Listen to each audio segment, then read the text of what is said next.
Selamat pagi dan selamat kembali ke kebaktian online kita. Saya berharap kalian berada di dalam keadaan yang sihat sahaja walaupun dimanapun anda berada pada saat ini. Sekiranya anda bersama dengan saya pada pagi ini, apa kata anda typekan Shalom? Typekan Shalom di ruangan komen di bawah. Amen.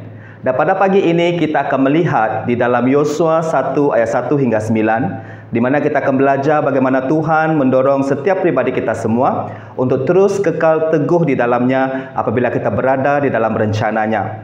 Dan apabila kita kembali semula melayani dan berada di dalam rencana Tuhan, kita akan dapat melayani dengan teguh serta mengikuti firman-Nya dengan teguh. Amen. Dan bukan itu sahaja, kita menjadikan Roh Kudus sebagai sahabat sejati kita sehingga kita dapat berdiri teguh di dalam Tuhan. Amen. Dan sebelum kita memuji dan menyembah Tuhan, saya ingin memberikan dua pengumuman. Yang pertama, marilah kita terus memberi kepada kerajaan Tuhan. Anda boleh memberi melalui bank transfer online, Sarawak Pay ataupun melalui Duit Now QR. Senarai bank dan e-wallet yang terlibat adalah seperti yang tertera di paparan skrin anda. Dan pihak gereja mengucapkan terima kasih di atas kesetiaan anda yang tidak putus-putus memberi kepada kerajaan Tuhan. Dan yang kedua adalah masa operasi kebaktian Ahad 20 Februari 2022. Dan kebaktian secara fizikal di gereja akan bermula pada pukul 9.30 pagi. Dan saya ulang sekali lagi, kebaktian secara fizikal di gereja akan bermula pada pukul 9.30 pagi dan kebaktian online bermula pada pukul 10.30 pagi. Kebaktian online bermula pada pukul 10.30 pagi. Dan sekian sahaja pengumuman kita untuk minggu ini, dan mari kita bersama-sama memuji dan menyembah Tuhan. Amin, haleluya. Shalom, selamat pagi saudara dan saudari. Pada pagi ini yang berada di rumah, apa kabar semua? Pada pagi ini kita ingin bangkit sekali lagi untuk kita mempersiapkan diri memuji dan menyembah Tuhan kita. Amin.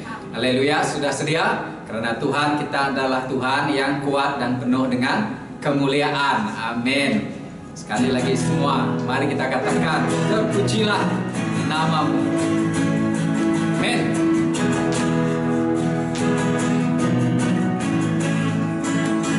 Semua, terpujilah nama-Mu Tuhan,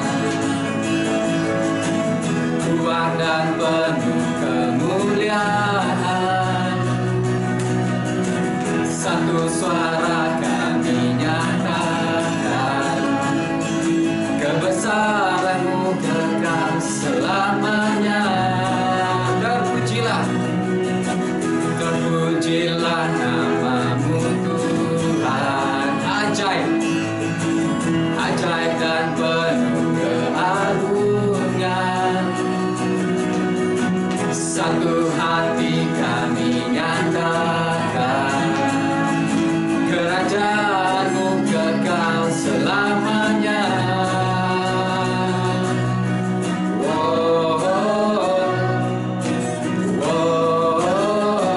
Engkaulah Raja atas dunia, yang menghancurkan kutuk dan membebaskan jiwa. Kami bersorak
kutuk dan membebaskan jiwa. Kami bersorak, bertepuk tangan.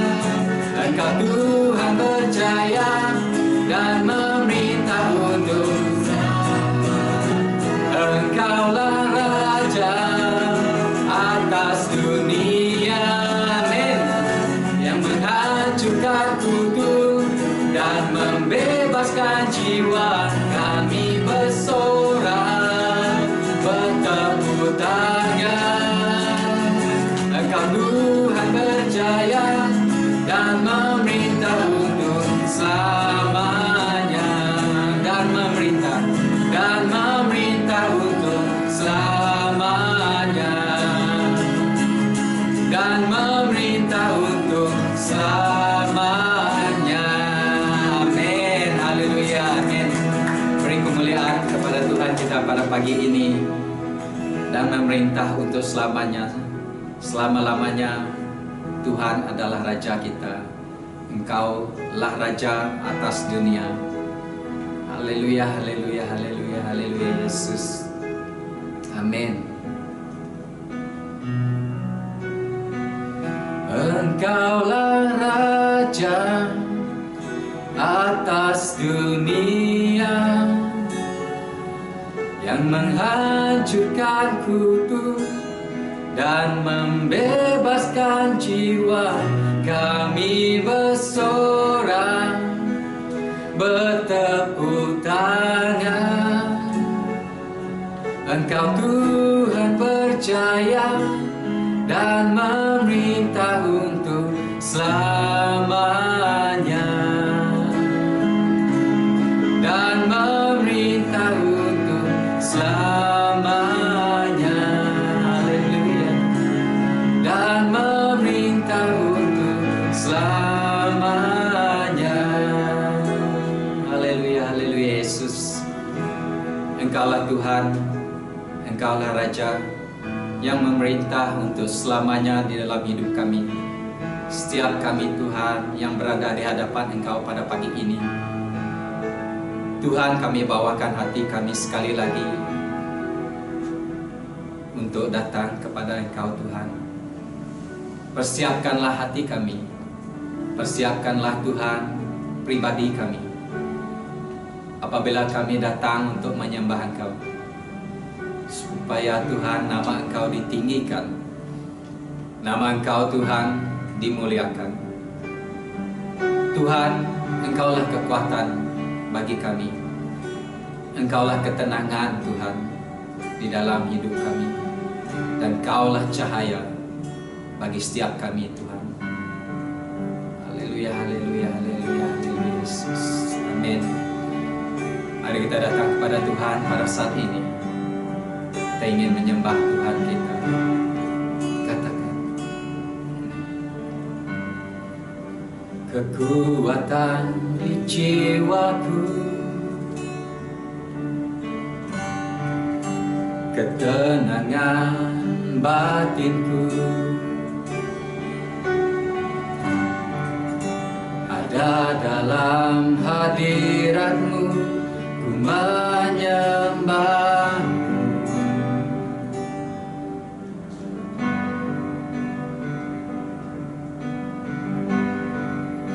Tersungkurku di kaki-Mu, rasakan hadirat-Mu ya Tuhan.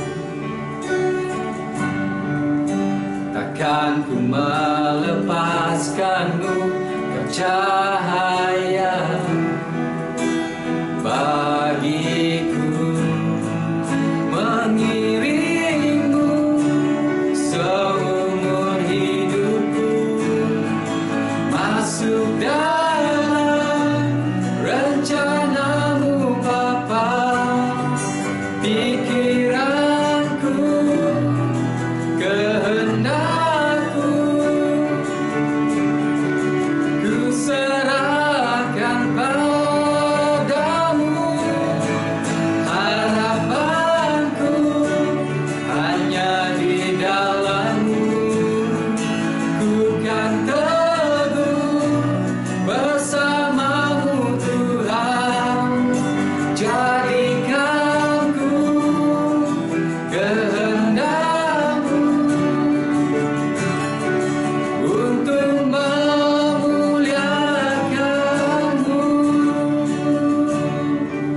muliakan sekali lagi. Amin Yesus. Amin. Kekuatan di jiwaku, ketenangan batinku, ya Tuhan, haleluya. Ada dalam hadirat-Mu, menyembah-Mu, tersungkur kami di kaki-Mu, Tuhan. Tersungkurku di kaki-Mu, rasakan hadirat-Mu. Takkan ku melepaskan-Mu, Kau cahaya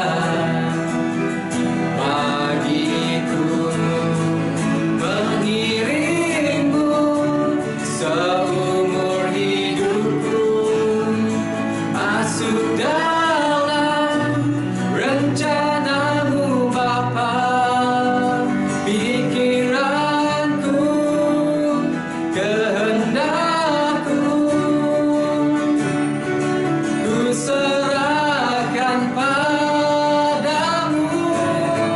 Harapanku hanya di dalam-Mu, ku kan teguh bersama-Mu Tuhan. Jadikan ku bencanamu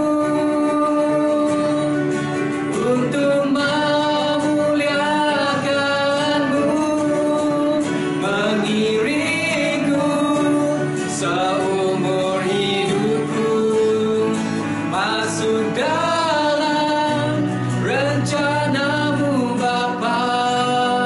Pikiranku, kehendakku,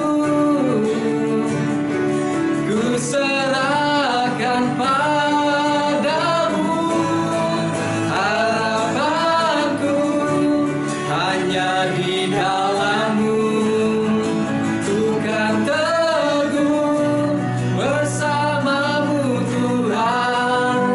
Jadikan ku bencana-Mu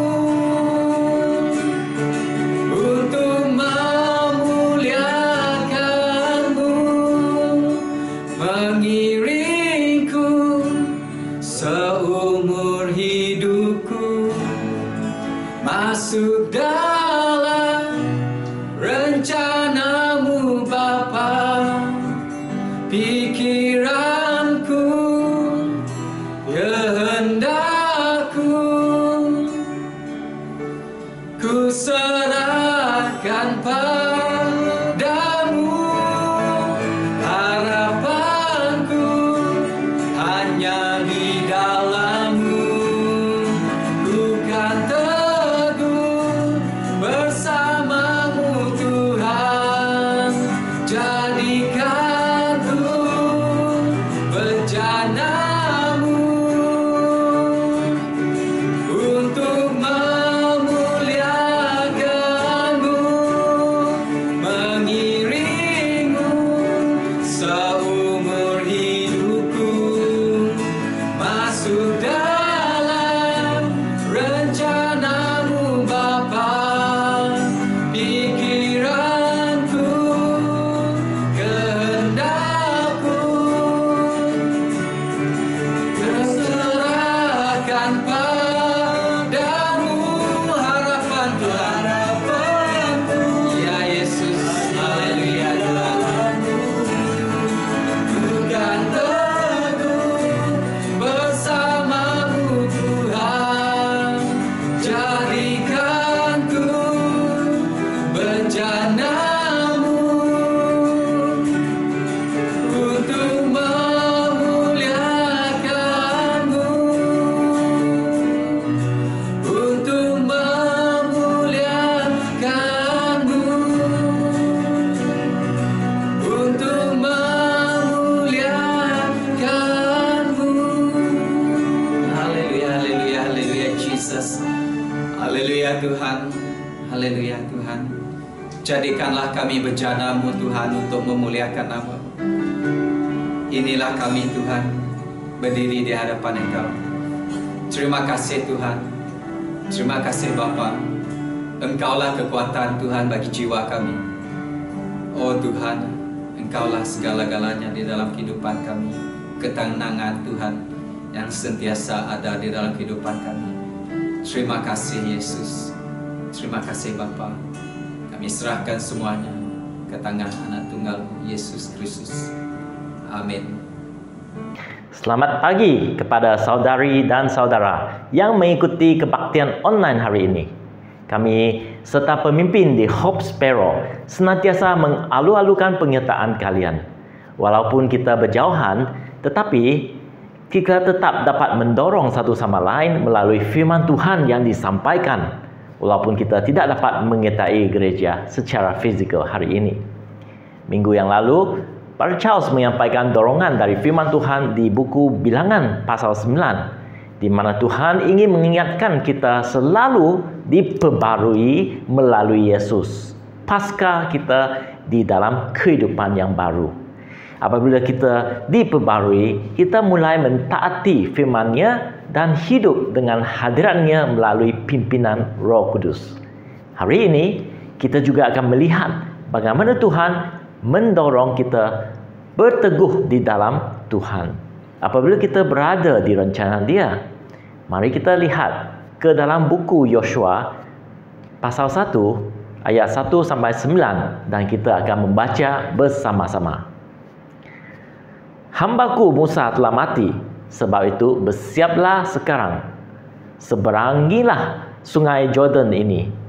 Engkau dan seluruh bangsa ini menuju negeri yang akan kuberikan kepada mereka. Kepada orang Israel itu, setiap tempat yang akan diinjak oleh telapak kakimu, kuberikan kepadamu, seperti yang telah kujanjikan kepada Musa. Dari padang gurun dan gunung Lebanon yang sebelah sana itu sampai ke sungai besar, yakni sungai Efrat, seluruh tanah orang Het, sampai ke laut besar di sebelah matahari terbenam, semuanya itu akan menjadi daerahmu. Ayat 7, hanya kuatkan dan teguhkanlah hatimu dengan sungguh-sungguh. Bertindaklah hati-hati sesuai dengan seluruh hukum yang telah diperintahkan kepadamu oleh hambaku Musa.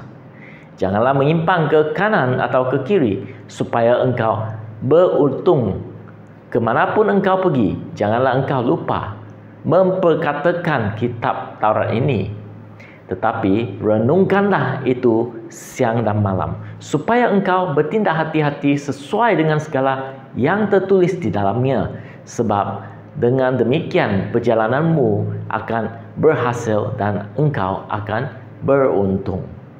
Ayat 9, bukankah telah kuperintahkan kepadamu, kuatkan dan teguhkanlah hatimu, janganlah kecut dan tawar hati, sebab Tuhan Allahmu menyertai engkau kemanapun engkau pergi. Amin. Mari kita berdoa.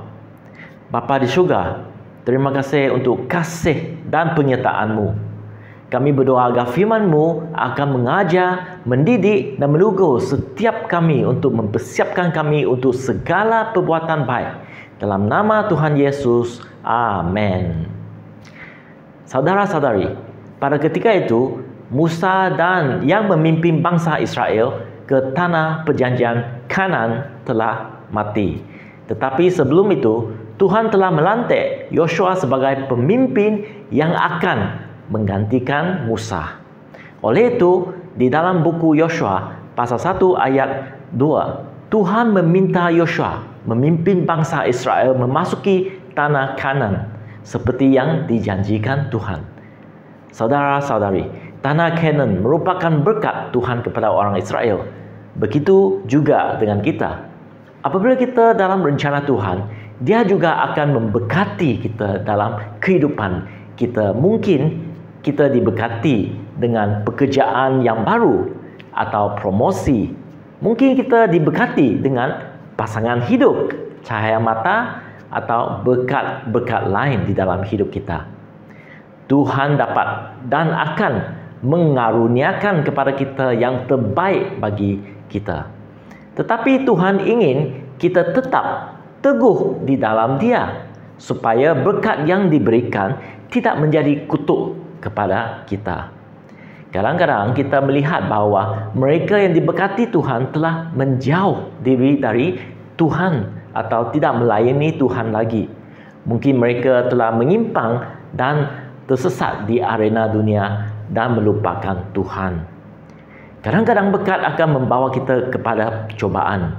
Seperti yang kita baca di buku Yosua, apabila mereka memasuki tanah Kanan, mereka juga akan menghadapi cobaan, dan Tuhan mengingatkan mereka untuk teguh di dalam Tuhan agar mereka dapat menerima berkat Tuhan.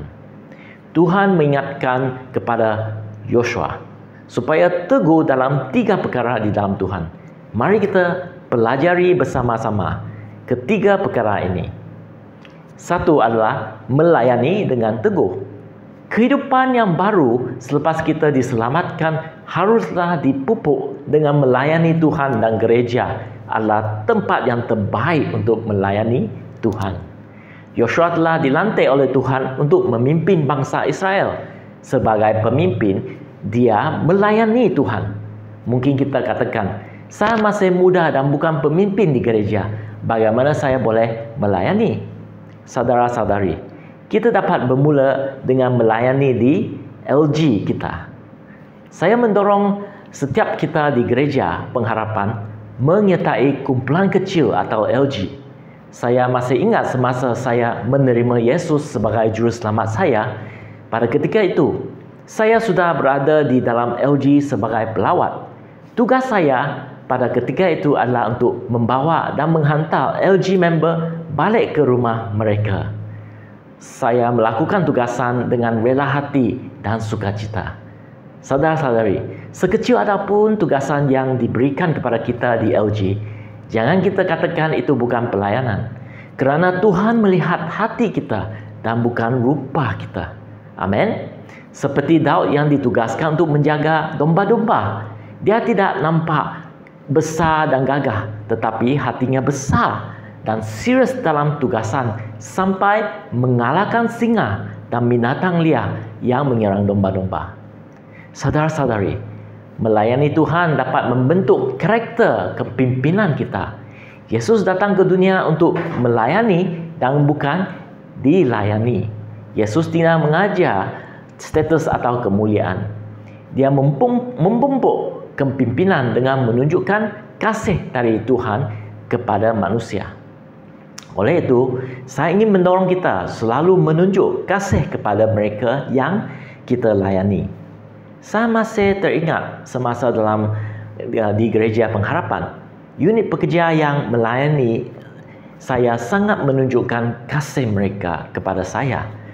Pada ketika saya sakit, ada juga yang menghantar makanan kepada saya, dan pada masa itulah saya disentuh oleh kasih Tuhan melalui mereka. Amin. Paulus apabila menulis kepada gereja Korintus mengingatkan kepada mereka betapa pentingnya kasih dalam pelayanan. Di pasal 13 ayat 2, sekalipun aku mempunyai karunia untuk menubuat, dan aku mengetahui segala rahsia dan memiliki seluruh pengetahuan, dan sekalipun aku memiliki iman yang sempurna untuk memindahkan gunung, tetapi jika aku tidak mempunyai kasih, aku sama sekali tidak berguna, katakan Paulus. Saudara-saudari, apabila kita melayani satu sama lain, kita sebenarnya melayani Tuhan. Mungkin kamu katakan, bagaimana saya melayani Tuhan? Saudara, saya itu bukan Tuhan kan? Tetapi Yesus mengatakan kepada kita di Matius pasal 25 ayat 40. Aku berkata kepadamu, sesungguhnya segala sesuatu yang kamu lakukan untuk salah seorang dari saudaraku yang paling hina ini, kamu telah melakukannya untuk aku. Amin. Tuhan tahu bahawa apa yang kita lakukan walaupun tidak nampak oleh siapapun, walaupun sekecil apapun, seperti menyapu lantai atau mop lantai, pelayanan yang dilakukan untuk Tuhan, bukan untuk manusia. Kerana itu, janganlah kita kecewa kalau apa yang dilakukan di gereja tidak dilihat orang. Amin. Saya masih ingat pada masa saya melayani di LG sebagai LGL, kami diberi tugasan membersihkan gereja. Tapi hanya 3 orang yang datang. Kami tetap dengan sukacita membersihkan seluruh gereja untuk penyiapan kebaktian pada hari Ahad itu. Amin. Saudara-saudari, sudikah mulai hari ini kita semua mempunyai sikap melayani dengan teguh? Karena apabila kita melayani dengan sikap kasih seperti kita melakukan untuk Tuhan, kita tidak akan kecewa dan kita akan mendapat sukacita dalam segala yang kita lakukan. Amin. Perkara yang seterusnya, yaitu poin yang kedua, adalah mengikuti dengan teguh. Di ayat 7 dan 8, Tuhan mengingatkan kepada Yosua untuk meneliti hukuman Taurat pada waktu siang dan malam dan tidak menyimpan ke kiri atau ke kanan. Dan Tuhan berjanji apabila Yosua berbuat demikian, Tuhan akan memberkatinya dan Yosua akan beruntung. Apa yang Tuhan inginkan adalah supaya agar mereka mengikuti cara hidup yang bermoral dan benar dan menjauhi diri dari budaya berdosa pada ketika itu. Pada saat ini, hukum Taurat Tuhan telah menjadi hukum dan undang-undang bagi semua manusia di seluruh dunia. Semasa Yesus ditanya oleh orang Farisi, manakah antara hukum Taurat yang terutama? Dan jawab Yesus kepadanya, kasihilah Tuhan Allahmu dengan segenap hatimu dan dengan segenap jiwamu dan dengan segenap akal budimu. Itulah hukum yang terutama dan yang pertama. Dan hukum yang kedua yang sama dengan itu ialah kasihilah sesamamu manusia seperti dirimu sendiri. Pada kedua hukum inilah tergantung seluruh hukum Taurat dan kitab para nabi. Amin. Oleh itu, pada hari ini Tuhan ingin kita meneliti dengan teguh hukumnya, yaitu mengasihi Tuhan dan mengasihi sesama manusia seperti diri kita. Apabila kita meneliti dan mengikuti hukum ini, saya pasti ini akan membawa berkat kepada kita dalam apa-apa situasi. Saudara-saudari, banyak sekali saya mendengar orang mengeluh kepada saya bahawa lebih senang untuk mengasihi Tuhan daripada mengasihi manusia kerana Tuhan adalah baik. Tetapi manusia mempunyai banyak kelemahan dan sifat-sifat yang buruk dan susah untuk dikasihi. Ya, mungkin ada kebenarannya, tetapi Yesus menunjukkan bahawa walaupun sikap manusia yang buruk dan berdosa, Dia rela menanggung beban sampai mati di kayu salib untuk manusia. Dan pada masa Dia disalib, Yesus berdoa kepada Tuhan agar mereka yang menyeksanya diampuni kerana mereka tidak tahu apa yang mereka lakukan. Oleh itu, Yesus berkata kepada murid-muridnya, setiap orang yang mau mengikut aku, ia harus menyangkal dirinya, memikul salibnya dan mengikut aku. Kerana barang siapa mau menyelamatkan nyawanya, ia akan kehilangan nyawanya. Tetapi barang siapa kehilangan nyawanya kerana aku, ia akan memperolehinya. Amin. Saudara-saudari, Yesus tahu bahawa manusia berkelakuan buruk dan berdosa kerana mereka dipengaruhi oleh iblis. Dan apa yang dapat mematahkan kuasa iblis adalah kasih yang ditunjukkan melalui pengampunan Yesus. Dan kita harus menunjukkan kepada mereka kasih Yesus. Oleh itu, apabila kita melakukan kebaikan kepada mereka yang menyeksa kita, kita sebenarnya menang atas peperangan rohani daripada iblis yang cuba menghalangi berkat dan rencana Tuhan yang ada pada kita. Saya teringat seorang wira imam yang bernama Corrie ten Boom yang terselamat dari tangan Nazi di kem kematian pada Perang Dunia Kedua. Dia menceritakan bagaimana dia diundang ke perhimpunan untuk memberi kesaksian tentang iman dan kebaikan Tuhan. Dalam satu perhimpunan, dia ternampak seorang bekas Nazi, pengawal kem kematian yang pernah menyeksa adik perempuan dia. Adik perempuan Corrie ten Boom adalah di antara mereka yang mati di kem kematian itu. Selepas perhimpunan tersebut, dengan tidak disangka, bekas Nazi itu bergerak maju ke depan menghadap Corrie untuk didoakan. Dan Corrie pada saat tersebut merasa sakit hati, dendam dan teringin sekali untuk membalas. Tetapi dengan kekuatan Roh Kudus, dia memeluk bekas Nazi itu dan mengampuni dia atas apa yang terjadi.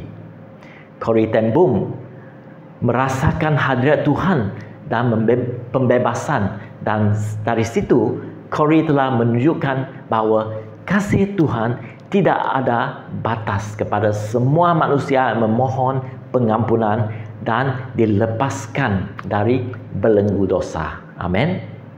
Ada pepatah yang mengatakan, no one care how much you know until they know how much you care. Yang di-translate kepada bahasa, tiada siapa peduli seberapa banyak yang anda tahu sehingga mereka tahu betapa besar kamu mengasihi mereka. Saya teringat cerita Jack Ma, jutawan Alibaba. Sebelum Jack Ma menjadi jutawan, dia pernah ditolak untuk bekerja kerana prejudis terhadap rupanya. Tetapi Jack Ma pernah bercerita bahawa semasa dia masih muda, dia diberi peluang pergi ke Australia untuk belajar bahasa Inggeris. Dan pada ketika dia menetap di sebuah keluarga Kristian, di sana mereka melayani dia dengan begitu baik tanpa prejudis. Oleh itu, apabila dia menjadi jutawan, dia tetap menganggap mereka keluarga dia, kerana dia tahu keluarga tersebut mengasihi dia bukan kerana wang dia. Oleh itu, pada hari ini, apabila kita mengikuti dengan teguh ajaran Yesus, kita sebagai umat Yesus harus mengambil berat semua orang, terutamanya mereka yang bersamaan dengan kita di keluarga, di tempat kerja, di sekolah atau di LG kita. Amin. Mungkin kita tidak tahu bagaimana untuk menunjukkan kasih. Mother Teresa, seorang wirakasih yang menjaga orang yang tertindas di India, pernah mengatakan, not all of us can do great things, but we can do small things with great love. Yang dikaitkan, tidak semua kita boleh melakukan perkara yang hebat, tetapi kita semua boleh melakukan perkara kecil dengan penuh kasih yang besar. Amin.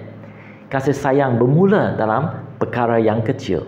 Contohnya dalam keluarga, mulai menolong ibu bapa, abang adik melakukan sesuatu yang anda tidak pernah buat, atau ubah cara kita bercakap dengan lebih sopan antara saudara, ahli keluarga, pasangan kita dan sebagainya. Amin.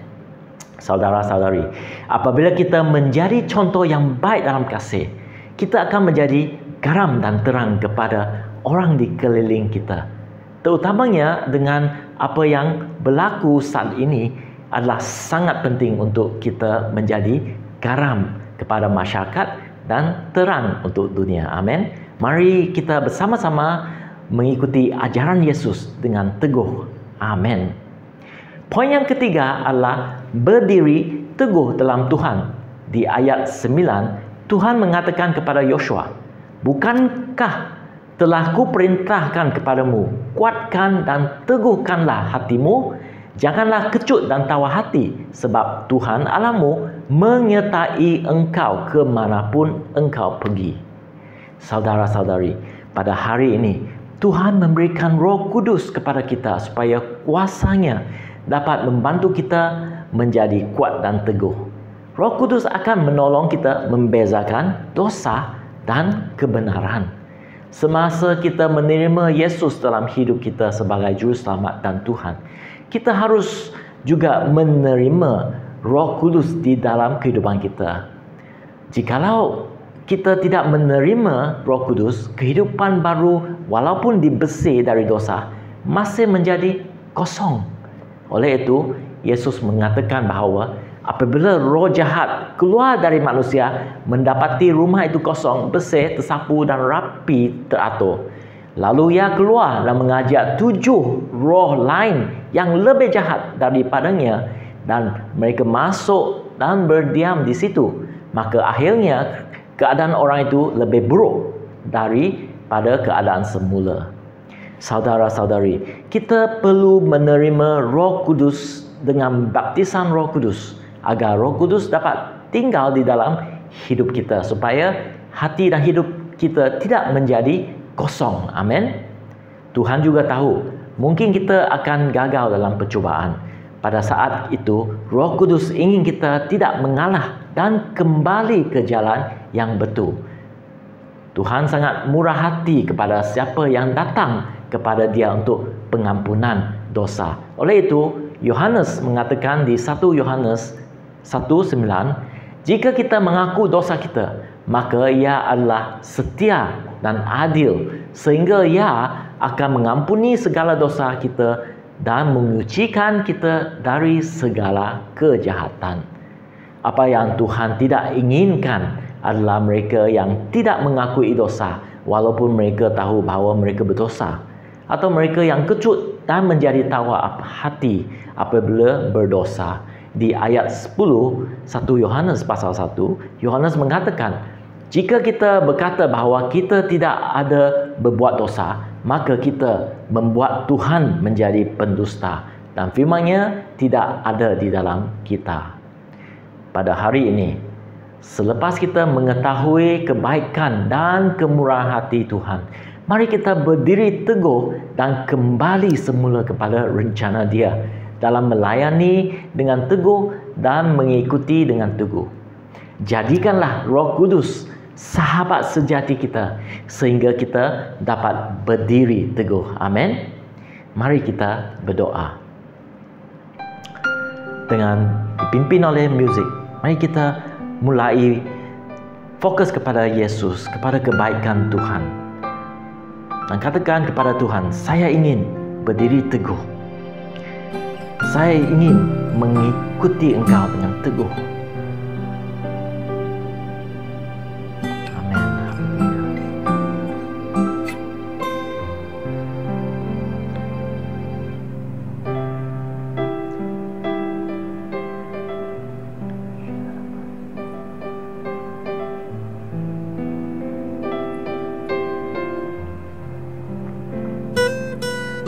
Haleluya. Tuhan, kami mengucapkan terima kasih untuk firman-Mu. Ajarlah kami untuk melayani dengan teguh dalam masa suka ataupun dalam cabaran. Kami percaya kami dapat menjadi alat-Mu dimanapun kami berada dalam perkara besar ataupun kecil. Tuhan, kami juga mahu mengikuti firman-Mu dengan teguh, dengan merenungi siang dan malam, dan bergerak pasti dalam hidup kami agar kami tidak menyimpan ke kanan atau ke kiri, sehingga kehidupan kami benar dan berkenan di hadapan-Mu. Tuhan, penuhilah kami dengan Roh Kudus-Mu sehingga kami dapat berdiri teguh dan tidak tawa hati pada saat kami menghadapi cabaran, dan kami tidak melupakan Engkau pada saat kami merasakan berkat-Mu, kerana hanya dalam-Mu saja kami merasakan kepenuhan. Di luar hadirat-Mu semuanya kosong dan sia-sia belaka. Dalam nama Tuhan Yesus, amin. Terima kasih kerana bersamaan kami hari ini. Kalian dapat menjadi terang dan garam dengan satu langkah simpel, dengan kongsikan firman Tuhan ini kepada keluarga atau kawan kalian. Jumpa minggu depan.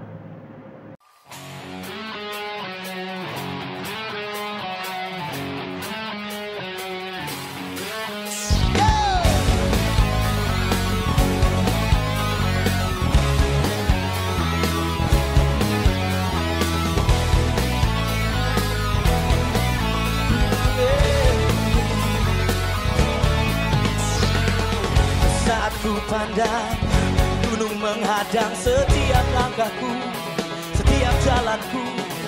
Jiwaku pun bangkit, imanku pun bangkit. Kau besertaku, kau menjagaku. Tak usah ku takut, kau bersamaku. Hadiratmu nyata, menenangkan jiwa. Tak ada yang mustahil, tak ada yang tak mungkin. Kau besertaku, kau menjagaku.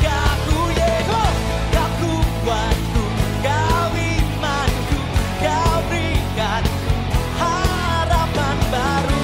Kaulah segalanya. Oh, tiada yang mustahil bagi orang yang percaya.